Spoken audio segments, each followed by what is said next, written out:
ಶ್ರೀ ಗುರುಭ್ಯೋ ನಮಃ ಪರಮಗುರುಭ್ಯೋ ನಮಃ. ಶ್ರೀಮದಾನಂದತೀರ್ಥ ಭಗವತ್ಪಾದಾಚಾರ್ಯ ಗುರುಭ್ಯೋ ನಮಃ. ಹರಿ ಓಂ. ಕುಪಿತಾ ಹಿ ಫಣಚ್ಛಾಯಾ ಸಮೀಕೃತ್ಯ ಪರಂ ಸುಖಂ ಸೇವಂತೆ ಯತ್ಪದಂ ಧೀರಾಃ ತಂ ಭಜೆ ವಲ್ಲಭಂ ಶ್ರಿಯಃ.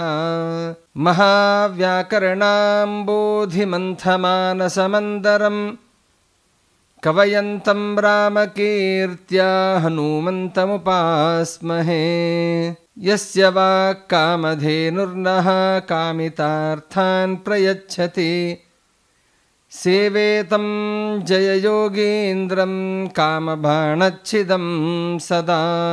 ಅರ್ಥ್ಯಕಲ್ಪಿತಕಲ್ಪೋಯಂ ಪ್ರತ್ಯರ್ಥಿಗಜಕೇಸರಿ ವ್ಯಾಸತೀರ್ಥಗುರುರ್ಭೂಯಾದಸ್ಮದಿಷ್ಟಾರ್ಥಸಿದ್ಧಯೇ. ತಪೋವಿದ್ಯಾವಿರಕ್ತ್ಯಾದಿಸದ್ಗುಣೌಘಾಕರಾನಹಂ ವಾದಿರಾಜಗುರೂನ್ ವಂದೇ ಹಯಗ್ರೀವದಯಾಶ್ರಯಾನ್. ದುರ್ವಾದಿಧ್ವಾಂತರವಯೇ ವೈಷ್ಣವೇಂದೀವರೇಂದವೇ ಶ್ರೀರಾಘವೇಂದ್ರ ಗುರವೇ ನಮೋತ್ಯಂತದಯಾಲವೇ. ಸತ್ಯಾಭಿಜ್ಞಕರಾಬ್ಜೋತ್ಥಾನ್ ಪಂಚಾಶದ್ವರ್ಷಪೂಜಕಾನ್ ಸತ್ಯಪ್ರಮೋದತೀರ್ಥಾರ್ಯಾನ್ ನೌಮಿನ್ಯಾಯಸುಧಾರತಾನ್. ಶ್ರೀ ಗುರುಭ್ಯೋ ನಮಃ. ಹರಿ ಓಂ. ಚಾತುರ್ಮಾಸ್ಯ ಬಂತು ಅಂತಾದರೆ ಅದೇ ಒಂದು ಸಡಗರದ ಸಂಭ್ರಮ. ಭಗವಂತ ಯೋಗ ನಿದ್ರೆಯಲ್ಲಿ ಇರ್ತಾನೆ. ನಾವು ಮಾಡುವ ಅಲ್ಪವಾದ ಪುಣ್ಯವೂ ಕೂಡ ಅನಂತವಾದ ಫಲವನ್ನು ಕೊಡುವಂತಹದ್ದು. ಅಂತಹ ಶ್ರೇಷ್ಠವಾದ ಚಾತುರ್ಮಾಸ್ಯದ ಪರ್ವಕಾಲದಲ್ಲಿ ಗುರುಗಳ ಸ್ಮರಣೆ ಬಹಳ ಮುಖ್ಯವಾದದ್ದು. ಇದೇ ಚಾತುರ್ಮಾಸ್ಯದ ಪರ್ವಕಾಲದಲ್ಲಿಯೇನೆ ಯಾವ ಶ್ರೀಮದ್ ಟೀಕಾಕೃತ್ಪಾದರು ಶ್ರೀಮದ್ ಆಚಾರ್ಯರ ಸರ್ವಮೂಲ ಗ್ರಂಥಗಳಿಗೆ ಟೀಕೆಗಳನ್ನು ಬರೆದು ನಮ್ಮಂತಹ ಅಜ್ಞಾನಿಗಳಿಗೆ ಉದ್ಧಾರವನ್ನು ಮಾಡಿದ್ದಾರೋ ಅಂಥವರ ಶ್ರೀಮದ್ ಟೀಕಾಕೃತ್ಪಾದರ ಆರಾಧನಾ ಮಹೋತ್ಸವವೂ ಕೂಡ ಈ ಒಂದು ಪರ್ವಕಾಲದಲ್ಲಿಯೇ ಬರುವಂತಹದ್ದು. ಎಂತಹ ಜ್ಞಾನಿಗಳು! ಪಾಠ ನಡೆಯಬೇಕಾದರೆ ಪಾಠದಲ್ಲಿ ಏನಾದರೂ ಸಂಶಯಗಳು ಬಂದರೆ ಅದಕ್ಕೆ ನಿವಾರಣೆ ಮಾಡಬೇಕು ಅಂದರೆ ಶ್ರೀಮದ್ ಟೀಕಾಕೃತ್ಪಾದರ ವಾಕ್ಯಗಳು ಇದ್ದರೆ ಅಲ್ಲಿ ಎಲ್ಲದಕ್ಕೂ ಉತ್ತರ ಸಿಕ್ಬಿಟ್ಟಿರತ್ತೆ. ಅಲ್ಲಿ ಅಷ್ಟು ಮಹಾಜ್ಞಾನಿಗಳು ಅಖಂಡ ಶಾಸ್ತ್ರಗಳಲ್ಲಿಯೇನೆ ಶಾಸ್ತ್ರದ ಬರವಣಿಗೆಯಲ್ಲಿಯೇನೆ ರತರಾದಂತಹ ಮಹಾನುಭಾವರು ಶ್ರೀಮದ್ ಟೀಕಾಕೃತ್ಪಾದರು, ಜಯತೀರ್ಥರು. ಇಂತಹ ಜ್ಞಾನಿಗಳನ್ನು ಎಲ್ಲರೂ ಕೊಂಡಾಡಿದ್ದಾರೆ. ಯಾರ್ಯಾರು ವ್ಯಾಖ್ಯಾನಗಳನ್ನು ಬರೆದಿದ್ದಾರಲ್ಲ ಆ ವ್ಯಾಖ್ಯಾನವನ್ನು ಬರೆದಂತಹ ಪ್ರತಿಯೊಬ್ಬರೂ ಕೂಡ ಶ್ರೀಮದ್ ಟೀಕಾಕೃತ್ಪಾದರನ್ನ ಅನನ್ಯವಾಗಿ ಸ್ಮರಣೆಯನ್ನು ಮಾಡಿದ್ದಾರೆ. ಇದು ಒಂದು ಕಡೆ ಆದರೆ ಇವೆಲ್ಲವೂ ಕೂಡ ಏನಾಯಿತು, ಎದರಲ್ಲಿ ಸೇರ್ತವೆ? ಇದು ವ್ಯಾಸ ಸಾಹಿತ್ಯದಲ್ಲಿ ಸೇರ್ತವೆ. ಅದೇ ಶ್ರೀಮದ್ ಟೀಕಾಕೃತ್ಪಾದರನ್ನು ದಾಸ ಸಾಹಿತ್ಯವೂ ವರ್ಣನೆಯನ್ನು ಮಾಡುತ್ತೆ. ಮಹಾಮಹಾಜ್ಞಾನಿಗಳು ವರ್ಣನೆಯನ್ನು ಮಾಡೋದನ್ನು ನಾವು ನೋಡ್ತೇವೆ. ಆ ಜ್ಞಾನಿಗಳಲ್ಲಿ ಒಬ್ಬರಾದವರು ವಿಜಯನಗರ ಸಾಮ್ರಾಜ್ಯದ ಅಧಿಪತಿಗಳೂ ಆದ ರಾಜಗುರುಗಳೂ ಆದಂತಹ 700ಕ್ಕೂ ಹೆಚ್ಚಿನ ಮುಖ್ಯಪ್ರಾಣದೇವರ ಪ್ರತಿಷ್ಠಾಪನೆಯನ್ನು ಮಾಡಿದಂತಹ ನರಸಿಂಹದೇವರ 3 ಕಣ್ಣುಗಳು ಏನು ಚಂದ್ರಿಕಾ, ತರ್ಕತಾಂಡವ, ನ್ಯಾಯಾಮೃತ ಎನ್ನುವಂತಹ ಕಣ್ಣುಗಳಂತೆ ಇವೆ ಅಂಥೇಳಿ ವರ್ಣನೆಯನ್ನು ಮಾಡ್ತಾರೋ ಅಂತಹ ಮಹಾನುಭಾವರಾದ ವ್ಯಾಸರಾಜ ಗುರು ಸಾರ್ವಭೌಮರು ಶ್ರೀಮದ್ ಟೀಕಾಕೃತ್ಪಾದರನ್ನು ಶಾಸ್ತ್ರಗಳಲ್ಲಿಯೂ ಕೂಡ ವ್ಯಾಖ್ಯಾನವನ್ನು ಬರೆಯುವಾಗಲೂ ಕೂಡ ವರ್ಣನೆಯನ್ನು ಮಾಡಿದ್ದಾರೆ. ಮಿಥ್ಯಾ ಸಿದ್ಧಾಂತ ದುರ್ಧ್ವಾಂತ ವಿಧ್ವಂಸನ ವಿಚಕ್ಷಣ ಜಯತೀರ್ಥಾಖ್ಯತರಣಿ ಭಾಸತಾಂನೋ ಹೃದಂಬರೆ ಅಂತ ವರ್ಣನೆಯನ್ನು ಮಾಡ್ತಾರೆ. ಮಾಡಿದ್ದು ಶಾಸ್ತ್ರಗಳಲ್ಲಿ ವ್ಯಾಖ್ಯಾನವನ್ನು ಬರೆಯೋ ಕಡೆಗೆ ಮಾಡಿದರೂ ಒಂದು ಕಡೆ ಆಯಿತು. ಅದರ ಜೊತೆಯಲ್ಲಿ ನಮಗೆಲ್ಲ ಅಜ್ಞಾನಿಗಳಾದ ನಮಗೆ ಗೊತ್ತಾಗಬೇಕು, ನಮಗೂ ಶ್ರೀಮದ್ ಟೀಕಾಕೃತ್ಪಾದರ ಬಗ್ಗೆ ಜ್ಞಾನವಾಗಬೇಕು ಅನ್ನೋದಕ್ಕಾಗಿ ನಮ್ಮ ಆಡು ಭಾಷೆಯಾದ ಕನ್ನಡದಲ್ಲಿಯೂ ಕೂಡ ಕೀರ್ತನೆಯನ್ನು ಮಾಡಿಕೊಟ್ಟಿದ್ದಾರೆ. ಆಡು ಮುಟ್ಟದ ಸೊಪ್ಪಿಲ್ಲ ಅಂತ ನಾವು ಕೇಳ್ತೇವಲ್ಲ, ಹಾಗೆ ಶಾಸ್ತ್ರದಲ್ಲಿಯೂ ತಳಸ್ಪರ್ಶಿ ಜ್ಞಾನ, ದಾಸ ಸಾಹಿತ್ಯದಲ್ಲಿ, ಹೀಗೆ ಎಲ್ಲ ವಿಷಯಗಳಲ್ಲಿಯೂ ಕೂಡ ಆಳವಾದಂತಹ ಜ್ಞಾನವುಳ್ಳವರು ವ್ಯಾಸರಾಜ ಗುರುಸಾರ್ವಭೌಮರು. ಅಂತಹ ವ್ಯಾಸರಾಜ ಗುರುಸಾರ್ವಭೌಮರು ಶ್ರೀಮಠ್ ಟೀಕಾಕೃತ್ಪಾದರನ್ನು ವರ್ಣನೆಯನ್ನು ಮಾಡುತ್ತಾರೆ. ಹೇಗೆ ಮಾಡ್ತಾರೆ ನೋಡೋಣವಾ? ಅದ್ಭುತವಾದಂತಹ ಕೀರ್ತನೆ. ಒಂದು ಬಾರಿ ಕೇಳೋಣ. ಕೇಳಿ ಅದರ ಅರ್ಥವನ್ನು ಕೂಡ ಕಿಂಚಿತ್ತಾಗಿ ಕೇಳುವ ಪ್ರಯತ್ನವನ್ನು ಮಾಡೋಣ. ಮದನ ಗೋಪಾಲನ ಪ್ರಿಯ ಜಯರಾಯ, ಮದನ ಗೋಪಾಲನ ಪ್ರಿಯ ಜಯರಾಯ, ಎದುರಾರೈ ನಿಮಗೆ ಸಮರಾರೈ, ಎದುರಾರೈ ನಿಮಗೆ ಸಮರಾರೈ. ಕಡುಗರ್ಜಿಸುವ ಕೆಸರಿಯಂತೆ ನಿಮ್ಮ ವಾದ ಗಡನೆಯ ಕೇಳುತ್ತ ನುಡಿ ಮುಂದೋಡದೆ, ಕಡುಗರ್ಜಿಸುವ ಕೆಸರಿಯಂತೆ ನಿಮ್ಮ ವಾದ ಗಡನೆಯ ಕೇಳುತ್ತ ನುಡಿ ಮುಂದೋಡದೆ, ಗಡಗಡ ನಡುಗುತ್ತ ಮಾಯ್ಗೋ ಮಾಯ್ಗಳು, ಗಡ್ಡ ನಡುಗುತ್ತ ಮಾಯ್ಗೋ ಮಾಯ್ಗಳು, ಅಡವಿಯೊಳಗೂಡಿ ನಿಮ್ಮ ಭೀತಿಯಲ್ಲಿ, ಎದುರಾರೈ ನಿಮಗೆ ಸಮರಾರೈ, ಎದುರಾರೈ ನಿಮಗೆ ಸಮರಾರೈ.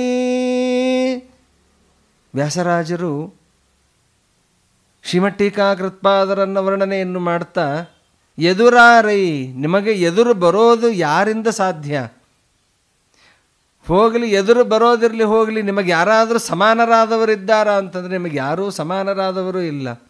ಯಾಕೆ ಆ ವರ್ಣನೆಯನ್ನು ಮಾಡ್ತಾರೆ ಅಂದರೆ, ಮದನ ಗೋಪಾಲನ ಪ್ರಿಯ, ಭಗವಂತನಿಗೆ ಅತ್ಯಂತ ಪ್ರೀತ್ಯಾಸ್ಪದರು ನೀವು. ಯಾರು? ಜಯರಾಯ, ಜಯತೀರ್ಥರೇ, ಗುರುಸಾರ್ವಭೌಮರೇ, ಜಯತೀರ್ಥ ಗುರುಸಾರ್ವಭೌಮರೇ, ಭಗವಂತನ ಪ್ರೀತಿಪಾತ್ರರು ನೀವು. ಅಂತಹ ನಿಮಗೆ ಎದುರಾರು ಯಾರಿದ್ದಾರೆ? ಅಥವಾ ನಿಮಗೆ ಸಮರಾದವರಾದರೂ ಯಾರಿದ್ದಾರೆ? ಈ ವಾಕ್ಯವನ್ನು ವ್ಯಾಸರಾಜರು ಹೇಳಬೇಕು ಅಂದರೆ ಅದರ ಬಗ್ಗೆ ಸಮರ್ಥನೆಯನ್ನು ಮಾಡಬೇಕು. ಅವರು ಏನಂತ ಸಮರ್ಥನೆಯನ್ನು ಮಾಡ್ತಾರೆ ನೋಡಿ. ಮೊದಲನೇ ನುಡಿಯಲ್ಲಿ ಅವರು ವಾದವನ್ನು ಮಾಡ್ತಾ ಇರಬೇಕಂತೆ. ಜಯತೀರ್ಥ ವಿಜಯದಲ್ಲಿ ಅವರ ವಾಕ್ಯಾರ್ಥದ ಕೌಶಲ ಹೇಗೆ ಇತ್ತು ಅಂತ ವರ್ಣನೆಯನ್ನು ಮಾಡಿದ್ದಾರೆ. ಬಹಳ ಅದ್ಭುತವಾಗಿ ವರ್ಣನೆಯನ್ನು ಮಾಡಿದ್ದಾರೆ.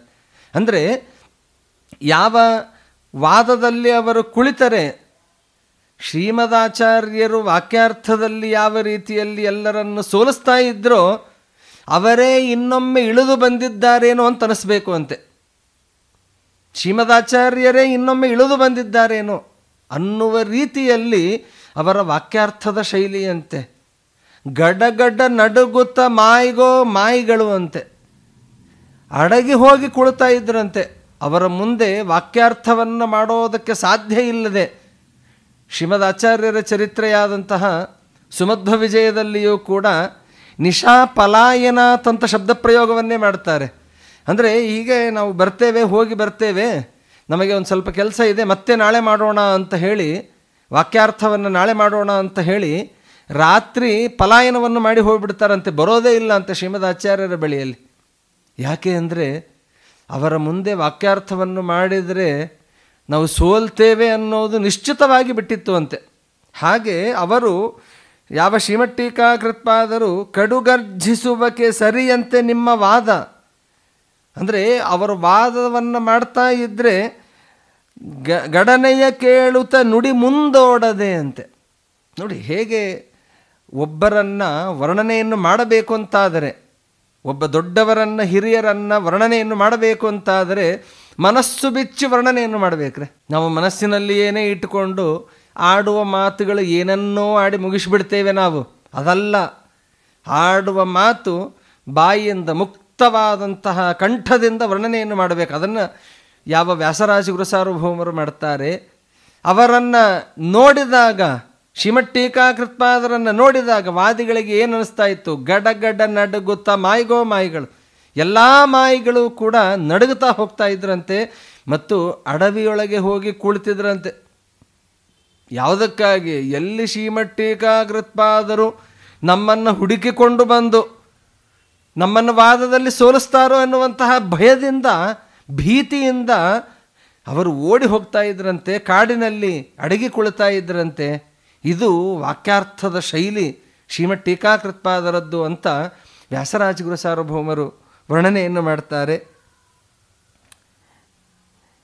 ಇಷ್ಟೇನಾ ಅವರು ಮಾಡಿದ್ದು ಅಂತಂದರೆ, ಅದಕ್ಕಾಗಿ ಎರಡನೆಯ ನುಡಿಯಲ್ಲಿಯೂ ಕೂಡ ಅದಕ್ಕೆ ಹೇಳ್ತಾರೆ, ಕುಟಿಲ ಮತಗಳೆಂಬೋ ಚಟುಲಂಧಕಾರಕ್ಕೆ ಪಟುತರ ತತ್ವ ಪ್ರಕಾಶಿಕೆ ಎಂಬ. ಕುಟಿಲ ಮತಗಳೆಂಬೋ ಚಟುಲಂಧಕಾರಕ್ಕೆ ಪಟುತರ ತತ್ವ ಪ್ರಕಾಶಿಕೆ ಎಂಬ ಚಟುಲ ತಪದಿಂದ ಖಂಡಿಸಿ ಛೇದೋತ್ಕಟದಿ ಮೆರೆದ ಬುಧ ಕಬ್ಜ ಮಿತ್ರ ಎದುರಾರೈ ಗುರುವೇ ಸಮರಾರೈ. ಎದುರಾರೈ ನಿಮಗೆ ಸಮರಾರೈ. ಎರಡನೆಯ ನುಡಿಯಲ್ಲಿ ಅವರ ಗ್ರಂಥಗಳ ಬಗ್ಗೆ ವರ್ಣನೆಯನ್ನು ಮಾಡುತ್ತಾರೆ. ಕುಟಿಲ ಮತಗಳು ಅಂತಂದರೆ ಕೆಟ್ಟ ಮತಗಳು ಅಂತ ಅರ್ಥ. ಮೋಸವನ್ನು, ಕುಟಿಲ ಅಂದರೆ ಮೋಸ ಮಾಡುವಂತಹ ಮತಗಳಿಗೆ ತತ್ವಪ್ರಕಾಶಿಕ ಎನ್ನುವಂತಹ ಗ್ರಂಥವನ್ನು ನೀಡಿದರಂತೆ. ಪಟುತರವಾದಂತಹ, ಶ್ರೇಷ್ಠವಾದ, ಎಲ್ಲರಿಗೂ ವಿಶ್ವಾಸ ಬರುವಂತಹ ಕೆಲವೊಂದು ವಾಕ್ಯಗಳಿರ್ತವೆ. ಕೆಲವೊಂದು ವಾಕ್ಯಗಳು ಹೇಗಿರ್ತವೆ ಅಂತಂದರೆ, ಅವರು ಹೇಳ್ತಾನೆ ಗೊತ್ತಾಗ್ತದೆ ಅವರು ವಿರುದ್ಧವಾಗಿ ಹೇಳ್ತಾ ಇದ್ದಾರೆ, ಅವರು ಸುಳ್ಳು ಹೇಳ್ತಾ ಇದ್ದಾರೆ ಅಂತ. ಆದರೆ ಶ್ರೀಮದಾಚಾರ್ಯರ ಶ್ರೀಮದ್ ಟೀಕಾಕೃತ್ಪಾದರ ವಾಕ್ಯಗಳಲ್ಲಿ ಯಾವ ಒಂದು ದೋಷಗಳು ಕೂಡ ಕಾಣಿಸೋದಿಲ್ಲ ಅಂತಾರೆ. ಅದಕ್ಕೆ ಶ್ರೀಮದ್ ಟೀಕಾಕೃತ್ಪಾದರ ಬಗ್ಗೆ ರಾಯರು ವರ್ಣನೆಯನ್ನು ಮಾಡ್ತಾ ಪ್ರತ್ಯಕ್ಷರಂ ಪ್ರತಿಪದಂ ಅನೇಕಾಕೂತಿ ಗರ್ಭಿತ ಅಂತ ಹೇಳುತ್ತಾರೆ. ಅನೇಕ ಅರ್ಥಗಳಿಂದ ಗರ್ಭಿತವಾದದ್ರಿ ಅಂತಹ ಶ್ರೀಮದ್ ಟೀಕಾಕೃತ್ಪಾದರ ವಾಕ್ಯ ಅಂದರೆ ಸಮಾನವಾದಂತಹ ವಾಕ್ಯವೇ ಇಲ್ಲ ಅಂತ ವರ್ಣನೆಯನ್ನು ಮಾಡುತ್ತಾರೆ. ಅಂತಹ ತತ್ವಪ್ರಕಾಶಿಕ ಎಂಬಂತಹ ಗ್ರಂಥವನ್ನು ರಚನೆಯನ್ನು ಮಾಡಿದ್ದಾರೆ. ಚಟುಲಾತಪದಿಂದ ಖಂಡಿಸಿ ತೇಜೋತ್ಕಟದಿ ಮೆರೆದ ಬುಧಕಬ್ಜ ಮಿತ್ರ ಅಂತ. ಅಂದರೆ ಬುಧ ಜನರಿಗೆ, ಜ್ಞಾನಿಗಳಿಗೆ ಮಿತ್ರರಂತೆ ಇದ್ದರು ಅಂತೆ. ವಾದಿಗಳಿಗೆ ಭಯಂಕರರಾಗಿ ಇದ್ದರೆ, ಪ್ರತ್ಯಕ್ಷವಾದಂತಹ ಜ್ಞಾನಿಗಳಿಗೆ, ಶಿಷ್ಯರುಗಳಿಗೆ, ಅವರಿಗೆಲ್ಲರಿಗೂ ಕೂಡ ಮಿತ್ರರಂತೆ ಉತ್ತಮವಾಗಿ ಸ್ಪಂದನೆಯನ್ನು ಮಾಡ್ತಾ ಇದ್ರಂತೆ. ಅತ್ಯಂತ ಅಭಿಮಾನ, ಪ್ರೀತಿ ಇವುಗಳನ್ನು ಶಿಷ್ಯರ ಮೇಲೆ ಬಹಳವಾದಂತಹದ್ದನ್ನು ಮಾಡ್ತಾ ಇದ್ರಂತೆ. ಇದು ಶ್ರೀಮದ್ ಟೀಕಾಕೃತ್ಪಾದರ ಒಂದು ಅದ್ಭುತವಾದಂತಹ ದಿನಚರಿ ಅಂತ ಹೇಳುತ್ತಾರೆ. ಮೂರನೆಯ ನುಡಿಯಲ್ಲಿ ವರ್ಣನೆಯನ್ನು ಮಾಡುತ್ತಾ ಅಮಿತ ದ್ವಿಜಾವಳಿ ಕುಮುದಗಳರಳಿಸಿ ವಿಮತರ ಮುಖ ಕಮಲಂಗಳ ಬಾಡಿಸಿ ಸ್ವಮತರ ಹೃತ್ಸಂತಾಪಗಳೋಡಿಸಿ ವಿಮಲ ಸುಕೀರ್ತಿಯ ಪಡೆದೆಯೋ ಚಂದ್ರ ಎದುರಾರೈ ಗುರುವೇ ಸಮರಾರೈ. ಎದುರಾರೈ ನಿಮಗೆ ಸಮರಾರೈ. ಇಷ್ಟು ರೀತಿಯಾಗಿ ಶ್ರೀಮದ್ ಟೀಕಾಕೃತ್ಪಾದರನ್ನು ವರ್ಣನೆಯನ್ನು ಮಾಡಬೇಕು ಅಂತಾದರೆ ಎಷ್ಟು ಅವರ ಮೇಲೆ ಒಂದು ಗುರುತ್ವ ಭಾವ, ಅವರಲ್ಲಿ ಒಂದು ಗುಣಗಳನ್ನು ಅವರು ಕಂಡು ಹಿಡಿದಿದ್ರು, ಆ ಗುಣಗಳ ಅನುಸರಣೆಯನ್ನು ಮಾಡ್ತಾ ಇದ್ರು. ಅಂದರೆ ವ್ಯಾಸರಾಜ ಗುರು ಸಾರ್ವಭೌಮರು ಅದರಂತೆಯೇ ಬಾಯಿಂದ ಇಂತಹ ಮಾತುಗಳು ಬರುತ್ತವೆ. ಯಂ ಯಥಾ ಉಪಾಸತೆ ತಂ ತಥೈವ ಭವತಿ ಅನ್ನುವ ಒಂದು ವಾಕ್ಯ ಇದೆ. ಜ್ಞಾನಿಗಳನ್ನು ನಾವು ಹೇಗೆ ಉಪಾಸನೆ ಮಾಡ್ತೇವೋ ಅವರಿಗೆ ಅದನ್ನೇ ಕೊಡ್ತಾನೆ ಅಂತೆ. ಅವರು ಜ್ಞಾನಿಗಳನ್ನು ಉತ್ತಮವಾಗಿ ಉಪಾಸನೆಯನ್ನು ಮಾಡ್ತಾರೆ. ಆದ್ದರಿಂದ ಅವರಿಗೂ ದೇವರು ಉತ್ತಮವಾದಂತಹ ವಾದಕೌಶಲ್ಯ, ಅದಕ್ಕೆ ಹೇಳ್ತಾರಲ್ಲ, ವ್ಯಾಸರಾಜರ ಬಗ್ಗೆನೇ ವರ್ಣನೆಯನ್ನು ಮಾಡ್ತಾ ವ್ಯಾಸರಾಜೇಂದು ಮಾಸಾಶಿ ಚಂದ್ರಿಕಾ ಯಸ್ಯ ಸಮ್ಮತ ದುರ್ವಾದಿ ಚೋರಾನ್ ವಿದ್ರಾವ್ಯ ರಕ್ಷಿತಂ ಭುವನತ್ರಯಂ ಅಂತ ಹೇಳ್ತಾರೆ. 3 ಲೋಕಗಳನ್ನು ರಕ್ಷಣೆಯನ್ನು ಮಾಡಿದ್ದಾರೆ ಅಂತೆ ವ್ಯಾಸರಾಜ ಗುರು ಸಾರ್ವಭೌಮರು. ಅಂತಹ ವ್ಯಾಸರಾಜರು ಮುಕ್ತಕಂಠದಿಂದ ವರ್ಣನೆಯನ್ನು ಮಾಡ್ತಾ ಏನಂತ ಹೇಳ್ತಾರೆ ಅಂದರೆ, ಅಮಿತ ದ್ವಿಜಾವಳಿ, ಮಹಾಮಹಾಜ್ಞಾನಿಗಳು, ದ್ವಿಜರು, ಬ್ರಾಹ್ಮಣರು, ಅವರಿಗೆಲ್ಲ ಯಾವ ಮತ ನಾನು ಒಪ್ಪಬೇಕು ಅನ್ನುವುದರ ಅರಿವು ಇರಲಿಲ್ಲ ರೀ ಯಾರಿಗೂ. ಯಾಕೆ ಅಂದರೆ ಅಷ್ಟೊತ್ತಿಗೆ ಬೇರೆ ಬೇರೆ ಮತಗಳು ಚಲಾವಣೆಯಲ್ಲಿ ಇದ್ದಿದ್ವು. ಅದೇ ಸತ್ಯವೇನೋ ಅಂತ ಎಲ್ಲರ ಮನಸ್ಸಿನಲ್ಲಿ, ಎಲ್ಲರ ಏನು ಬುದ್ಧಿಯಲ್ಲಿ ಅದೇ ಪ್ರೇರಣೆ ಆಗಿಬಿಟ್ಟಿತ್ತು ಆಲ್ರೆಡಿ. ಒಂದು ಯಾವುದಾದ್ರೂ ನೋಡಿ, ಒಂದು ಸ್ತೋತ್ರ ಇರುತ್ತೆ, ಚಿಕ್ಕ ಮಕ್ಕಳಾಗಿ ಇದ್ದಾಗ ನಾವು ಹೇಳಿಕೊಡಬೇಕಾದ್ರೆ ಏನಾದರೂ ತಪ್ಪಾಗಿ ಹೇಳಿಕೊಟ್ಟೋ ಅಥವಾ ಮಕ್ಕಳು ತಪ್ಪಾಗಿ ಹೇಳಿದರು ಅಂದರೆ ಅದನ್ನು ಆಮೇಲೆ ತಿದ್ದಿಸೋದಿದೆಯಲ್ಲ, ಎಷ್ಟು ಕಷ್ಟವಾದದ್ದು ಗೊತ್ತಾ? ನಿಜವಾಗಲೂ ಅದು ಕಷ್ಟ ಸಾಧ್ಯ, ತುಂಬ ಕಷ್ಟ ಸಾಧ್ಯ ಅದು. ಅಂತಹದ್ದು ಅನೇಕ ವರ್ಷಗಳಿಂದ, ಒಂದೆರಡು ವರ್ಷ ಅಂದರೆ ಏನರ ಅನ್ನಬಹುದು, ಅನೇಕ ವರ್ಷಗಳಿಂದ ಬೇರೆ ಬೇರೆ ಮತಗಳನ್ನೇ ತಲೆಯಲ್ಲಿ ತುಂಬಿ ತುಂಬಿ ತುಂಬಿ ಇಡ್ತಾ ಇದ್ದರೆ ಅದನ್ನು ತೆಗೆಯಬೇಕಾದದ್ದು ಹೇಗೆ? ಆದರೆ ಅದನ್ನು ಶ್ರೀಮಠ್ ಟೀಕಾಕೃತ್ಪಾದರು ಮಾಡಿದ್ದಾರೆ. ಅದಕ್ಕೆ ಹೇಳಿದ್ರಲ್ಲ, ಸ್ವಮತರ ಹೃತ್ಸಂತಾಪಗಳು ಓಡಿಸಿ. ಅಂದರೆ ಆ ಸ್ವಮತರು ಅಂತೇನಿದ್ದಾರೋ, ಸಜ್ಜನರೇನಿದ್ದಾರೋ, ಅವರ ಹೃದಯದಲ್ಲಿ ಇರುವ ಅಂಧಕಾರವನ್ನು ನಾಶ ಮಾಡಿ ಚಂದ್ರನಂತೆ ಇದ್ದಾರೆ ಅಂತ ಯಾರು ಅಂತಂದರೆ ಶ್ರೀಮಠ್ ಟೀಕಾಕೃತ್ಪಾದರು.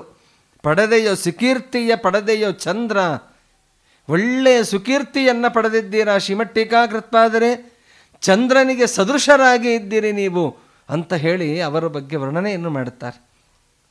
ಹೀಗೆ ಆ ಶ್ರೀಮಠ್ ಟೀಕಾಕೃತ್ಪಾದರನ್ನು ಮುಕ್ತಕಂಠದಿಂದ ವರ್ಣನೆಯನ್ನು ಮಾಡುವಂತಹ ಒಂದು ಅದ್ಭುತವಾದಂತಹ ಶೈಲಿ ನಮ್ಮ ಶ್ರೀಮಠ್ ಟೀಕಾಕೃತ್ಪಾದರಲ್ಲಿ ಇತ್ತು ಅನ್ನೋದನ್ನು ವ್ಯಾಸರಾಜರು ವರ್ಣನೆಯನ್ನು ಮಾಡ್ತಾರೆ ಅಂತಂದರೆ ಅದಕ್ಕೆ ಎಂತಹ ಮಹತ್ವ ಇದೆ. ಇನ್ನು ಕೊನೆಯಲ್ಲಿ ಶ್ರೀಮಠ್ ಟೀಕಾಕೃತ್ಪಾದರ ವರ್ಣನೆಯನ್ನು ಮಾಡುತ್ತಾ, ಅರ್ಥಿ ಮಂದಾರ ವೇದಾರ್ಥ ವಿಚಾರ ಸಮರ್ಥ ಶ್ರೀಕೃಷ್ಣ ಪದಾಂಬುಜ ಭೃಂಗ. ಅರ್ಥಿ ಮಂದಾರ ವೇದಾರ್ಥ ವಿಚಾರ ಸಮರ್ಥ ಶ್ರೀಕೃಷ್ಣ ಪದಾಂಬುಜ ಭೃಂಗ. ಪ್ರತ್ಯರ್ಥಿ ಮತ್ತೇಭ ಕಂಠೀರ ವಕ್ಷೋಭ್ಯ ತೀರ್ಥಕರ ಜಜಯ ತೀರ್ಥ ಯತೀಂದ್ರ. ಯದುರಾರೈ ಗುರುವೇ ಸಮರಾರೈ, ಯದುರಾರೈ ನಿಮಗೆ ಸಮರಾರೈ. ಶ್ರೀಮಠ್ ಟೀಕಾಕೃತ್ಪಾದರು ಏನಾಗಿದ್ದಾರೆ? ಅವರ ಚರ್ಮಶ್ಲೋಕದಲ್ಲಿ ಏನೇ ನಾವು ನೋಡ್ತೇವೆ, ಯಸ್ಯ ವಾ ಕಾಮಧೇನುರ್ನಃ ಕಾಮಿತಾರ್ಥಾನ್ ಪ್ರಯಚ್ಛತಿ ಅಂತ, ಬೇಡಿದ್ದೆಲ್ಲವನ್ನೂ ಕೊಡುವರಾಗಿದ್ದಾರೆ. ಅದನ್ನೇ ಶ್ರೀಮಠ್ ಟೀಕಾಕೃತ್ಪಾದರ ಬಗ್ಗೆ ವರ್ಣನೆಯನ್ನು ಮಾಡ್ತಾ ವ್ಯಾಸರಾಜರು ಹೇಳ್ತಾರೆ, ಅರ್ಥಿ ಮಂದಾರ, ಮಂದಾರ ಪುಷ್ಪ ಬೇಡಿದ್ದನ್ನೆಲ್ಲವನ್ನೂ ಕೊಡುವಂಥದ್ದು. ಅರ್ಥಿ ಬೇಡಿದ್ದನ್ನೆಲ್ಲವನ್ನೂ ಕೊಡುವಂತಹ ಮಂದಾರ ಪುಷ್ಪದಂತೆ ಇರುವಂತಹ ಶ್ರೀಮಠ್ ಟೀಕಾಕೃತ್ಪಾದರೆ ವೇದಾರ್ಥ ವಿಚಾರಗಳನ್ನು, ವೇದಗಳನ್ನು ಅಷ್ಟು ಸುಲಭವಾಗಿ ತಿಳಿದುಕೊಳ್ಳೋದಕ್ಕೆ ಸಾಧ್ಯ ಇಲ್ಲ ರೀ. ಹಾಗಾದರೆ ಆ ವೇದಗಳ ಅರ್ಥವನ್ನು ತಿಳಿಯಬೇಕು ಅಂತಾದರೆ ಆ ಶ್ರೀಮದಾಚಾರ್ಯರು ಬರೆದಂತಹ ಋಗ್ಭಾಷ್ಯ, ಸರ್ವಮೂಲ ಗ್ರಂಥಗಳು, ಹೀಗೆ ಅದರ ಜ್ಞಾನವನ್ನು ಸರಿಯಾಗಿ ಮಾಡಿಕೊಂಡು ಅದರ ಅರ್ಥದ ವಿವರಣೆಯನ್ನು ನಮಗೆ ನೀಡಬೇಕು ಅಂತಾದರೆ ಆ ಶ್ರೀಮಠ್ ಟೀಕಾಕೃತ್ಪಾದರ ಜ್ಞಾನ ಎಷ್ಟು ಅಗಾಧವಾಗಿ ಇತ್ತು ಅನ್ನೋದನ್ನು ನಾವು ಇದರಿಂದಾಗಿ ತಿಳಿಯಬಹುದಾಗಿದೆ. ವೇದಾರ್ಥ ವಿಚಾರಗಳನ್ನು ತಿಳಿಸೋದರಲ್ಲಿ ನೀವೇನಾಗಿದ್ದೀರಿ? ಶ್ರೀಮಠ್ ಟೀಕಾಕೃತ್ಪಾದರೆ ಸಮರ್ಥರು, ನೀವೇ ಸಮರ್ಥರು. ಅವರು ಶ್ರೀಮಠ್ ಟೀಕಾಕೃತ್ಪಾದರು ಪದ್ಯಮಾಲಾ ಎನ್ನುವಂತಹ ಪೂಜೆಯ ಬಗ್ಗೆ ವರ್ಣನೆಯನ್ನು ಮಾಡ್ತಾ, ಪೂಜೆಯನ್ನು ಯಾವ ರೀತಿಯಲ್ಲಿ ಮಾಡಬೇಕು ಅನ್ನೋದನ್ನು ಶ್ಲೋಕ ರೂಪದಲ್ಲಿ ರಚನೆಯನ್ನು ಮಾಡಿಕೊಟ್ಟಿದ್ದಾರೆ. ಅದರ ಫಲವನ್ನು ಹೇಳುತ್ತಾರೆ. ಪದ್ಯಮಾಲೆಯ ಫಲವನ್ನು ಹೇಳ್ತಾ ಏನು ಅದ್ಭುತವಾಗಿ ಹೇಳ್ತಾರೆ ಅಂತಂದರೆ, ಯಾರು ನಿಮಗೆ ನಿತ್ಯದಲ್ಲಿ ಪೂಜೆ ಮಾಡೋದಕ್ಕೆ ಸಾಧ್ಯ ಇಲ್ವಾ? ಅಷ್ಟು ಕಷ್ಟ ಇದೆಯಾ? ಏಳೋದಕ್ಕೂ ಕೂಡೋದಕ್ಕೂ ಕಷ್ಟವಾಗಿ ಇದೆಯಾ? ಹಾಗಾದರೆ ಒಂದು ಕೆಲಸವನ್ನು ಮಾಡಿ, ಒಂದು ದಿನ ಬೆಳಗ್ಗೆ ಎದ್ದ ತಕ್ಷಣದಲ್ಲಿ ಪದ್ಯಮಾಲಾ ಪಾರಾಯಣವನ್ನು ಮಾಡಿದರೆ ನಿಮಗೆ ಪೂಜೆಯನ್ನು ಮಾಡಿದಂತಹ ಫಲವೇ ಸಿಗುತ್ತದೆ ಅಂತ ಹೇಳ್ತಾರೆ. ಅಂದರೆ ಯಾವ ಮಟ್ಟಿಗೆ ಅದರ ಒಂದು ಗುಣಗಳು ಅದರಲ್ಲಿ ಅಡಗಿವೆ, ಎಷ್ಟು ಒಂದು ಮಹತ್ತರವಾದಂತಹ ವಿಚಾರಗಳು ಅದರಲ್ಲಿ ಅಡಗಿವೆ, ಇದನ್ನು ನಾವು ತಿಳಿದುಕೊಳ್ಳಬಹುದಾಗಿದೆ. ಹೀಗಾಗಿ ಅಂತಹ ಶ್ರೀಮಠ್ ಟೀಕಾಕೃತ್ಪಾದರ ವೇದಾರ್ಥ ವಿಚಾರಗಳು ಹೇಳುವುದರಲ್ಲಿ ಅವರ ಸಮರ್ಥರು ಅಂತ ವರ್ಣನೆಯನ್ನು ಮಾಡ್ತಾ, ಇಲ್ಲಿ ವ್ಯಾಸರಾಜಗುರು ಸಾರ್ವಭೌಮರು ತಮ್ಮ ಅಂಕಿತ ಏನು ಅಂಕಿತ ಅನ್ನೋದು ಅವರು ಇಟ್ಟುಕೊಂಡಿದ್ರೋ ಆ ಅಂಕಿತವನ್ನು ಇಲ್ಲಿ ಸಮರ್ಪಣೆಯನ್ನು ಮಾಡ್ತಾ ಇದ್ದಾರೆ ಶ್ರೀಮಠ್ ಟೀಕಾಕೃತ್ಪಾದರಿಗೆ. ಸಮರ್ಥ ಶ್ರೀಕೃಷ್ಣ ಪದಾಂಬುಜ ಭೃಂಗ ಅಂತೆ, ಶ್ರೀಕೃಷ್ಣನ ಪದಾಂಬುಜ ಭೃಂಗದಂತೆ ಇರುವವನು ನಾನು ಅಂತ ಹೇಳಿ ಶ್ರೀಮಠ್ ಟೀಕಾಕೃತ್ಪಾದರನ್ನು ವರ್ಣನೆಯನ್ನು ಮಾಡ್ತಾ ಇದ್ದಾರೆ. ಪ್ರತ್ಯರ್ಥಿ ಮತ್ತೇಭ ಕಂಠೀರ ವಕ್ಷೋಭ್ಯ ತೀರ್ಥಕರ ಜಯ ತೀರ್ಥ ಯತೀಂದ್ರ ಅಂತ ಅವರನ್ನು ವರ್ಣನೆಯನ್ನು ಮಾಡ್ತಾ ಹೇಳ್ತಾರೆ. ಪ್ರತ್ಯರ್ಥಿಗಳಿಗೆ, ಪ್ರತಿಯಾಗಿ ಬಂದಂತಹ ವಾದಿಗಳಿಗೆ ಮತ್ತೇವ ಗಜ, ಆನೆಯ ಗಜದಂತೆ ಇರುವಂತಹ ಯಾವ ಅಕ್ಷೋಭ್ಯ ತೀರ್ಥರಿದ್ದಾರೋ ಅಂತಹ ಅಕ್ಷೋಭ್ಯ ತೀರ್ಥರ ಕರಕಮಲ ಸಂಜಾತರಾದ ಶ್ರೀಮಠ್ ಟೀಕಾಕೃತ್ಪಾದರು ಅವರೇನಾಗಿದ್ದಾರೆ? ಯತೀಂದ್ರರು, ಯತಿಗಳಲ್ಲಿಯೇನೇ ಇಂದ್ರರು. ಇದರಿಂದ ಏನು ತೋರಿಸಿಕೊಟ್ಟಿದ್ದಾರೆ ಅಂತಂದರೆ, ಯತೀಂದ್ರ ಅಂತನ್ನೋದರಿಂದ ಇವರು ಇಂದ್ರಾವತಾರಿಗಳು ಅನ್ನೋದನ್ನು ವ್ಯಾಸರಾಜರು ಒಂದು ರೂಪದಿಂದ ಅವರು ತೋರಿಸಿಕೊಟ್ಟಿದ್ದಾರೆ.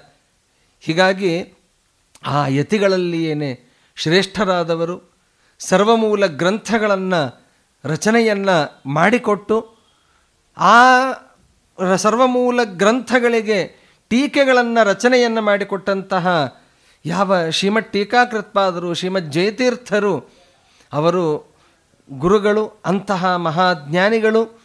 ನಮಗೂ ಇಂತಹ ಗುರುಗಳು ಜನ್ಮ ಜನ್ಮಾಂತರಕ್ಕೂ ಇಂತಹ ಗುರುಗಳೇ ನಮಗೆ ಸಿಗಲಿ. ಶ್ರೀಮದ್ ಆಚಾರ್ಯರ ಬಗ್ಗೆ ಹೇಳ್ತಾರಲ್ಲ, ಆಚಾರ್ಯಾ ಶ್ರೀಮದ್ ಆಚಾರ್ಯಾ ಸಂತುಮೇ ಜನ್ಮ ಜನ್ಮನಿ ಅಂತ. ಹಾಗೆ ಶ್ರೀಮಠ್ ಟೀಕಾಕೃತ್ಪಾದರಂತಹ ಗುರುಗಳು ನಮಗೆ ಜನ್ಮ ಜನ್ಮಾಂತರದಲ್ಲೂ ಅವರೇ ಗುರುಗಳಾಗಿ ಬರಲಿ ಅಂತ ಹೇಳಿ ಪ್ರಾರ್ಥನೆಯನ್ನು ಮಾಡ್ತಾ, ಇಂತಹ ಒಂದು ಶ್ರೇಷ್ಠವಾದಂತಹ ಟೀಕಾರಾಯರ ಆರಾಧನೆಯ ಸಂದರ್ಭದಲ್ಲಿ ಈ ಒಂದು ವಿಷಯದ ಪ್ರಸ್ತುತಿಯನ್ನು ನಮ್ಮವರೇ ಆದ ಜ್ಞಾನವಾಹಿನಿಯ ಪರಿವಾರದವರು ಬಹಳ ವಿಶೇಷವಾಗಿ ಇದರ ಒಂದು ಪರಿಶ್ರಮವನ್ನು ಪಟ್ಟು ಎಲ್ಲರಿಗೂ ಇದರ ಜ್ಞಾನ ಮುಟ್ಟಿಸಬೇಕು, ದಾಸರ ಪದಗಳ ಜ್ಞಾನ ಆಗಬೇಕು, ದಾಸ ಸಾಹಿತ್ಯದ ಬಗ್ಗೆ ಜ್ಞಾನವಾಗಬೇಕು, ವ್ಯಾಸ ಸಾಹಿತ್ಯದ ಬಗ್ಗೆ ಜ್ಞಾನವಾಗಬೇಕು ಅನ್ನುವುದಕ್ಕಾಗಿ ಏನು ಪ್ರಯತ್ನವನ್ನು ಮಾಡ್ತಾ ಇದ್ದಾರೋ ಆ ಪ್ರಯತ್ನಕ್ಕೆ ಹರಿವಾಯು ಗುರುಗಳು ಇನ್ನೂ ಹೆಚ್ಚಿನ ಸಫಲವನ್ನು ನೀಡಲಿ, ಇನ್ನೂ ಹೆಚ್ಚಿನ ಒಂದು ಜ್ಞಾನ ಅಭಿವೃದ್ಧಿಯನ್ನು ಮಾಡುವಂತಹ ಜ್ಞಾನ ಅವರಿಗೆ ಹರಿವಾಯು ಗುರುಗಳು ಶ್ರೀಮಠ್ ಟೀಕಾಕೃತ್ಪಾದರು ಅನುಗ್ರಹವನ್ನು ಮಾಡಲಿ ಅಂತ ಪ್ರಾರ್ಥನೆಯನ್ನು ಮಾಡ್ತಾ ಈ ನನ್ನ ವಾಕ್ಕುಸುಮಗಳನ್ನು ಹರಯೇ ನಮಃ ಶ್ರೀಕೃಷ್ಣಾರ್ಪಣಮಸ್ತು.